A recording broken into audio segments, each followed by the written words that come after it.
ஸ்ரீ ஸ்கந்த புராணம் யாத்ரா பரிக்கிரமம் வைஸ்வேஸ்வரி யாத்திரை. அதன் பின்னர் வைஸ்வேஸ்வரி யாத்திரை விஸ்வேஸ்வர யாத்திரை செய்யப்பட வேண்டும். இது அனைத்து நோக்கங்களையும் அடைவதை உறுதி செய்கிறது.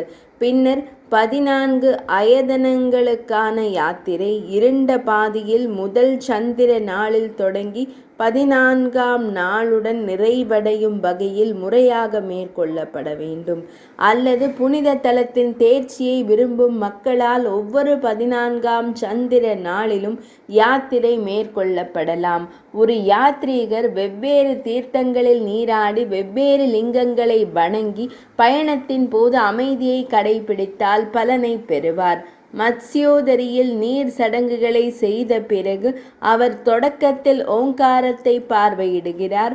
பின்னர் அவர் திரிவிஷ்டபர், மகாதேவர், பின்னர் கிருத்திவாசர்கள், ரத்னேசர், பின்னர் சந்திரேசர், பின்னர் கேதாரர் ஆகியோரிடம் செல்ல வேண்டும். பின்னர் அவர் தர்மேஸ்வர், வீரேசர் மற்றும் காமேஸ்வர் ஆகியோரிடம் செல்ல வேண்டும். அதன் பின்னர் விஸ்வகர்மேஸ்வர், பின்னர் மணிகர்ணீசர், அவிமுக்தேஸ்வரரை கண்ட பிறகு அவர் விஸ்வேசரை வணங்குவார். இந்த யாத்திரையை புனித தலத்தில் வசிப்பவர் விடாமுயற்சியுடன் செய்ய வேண்டும்.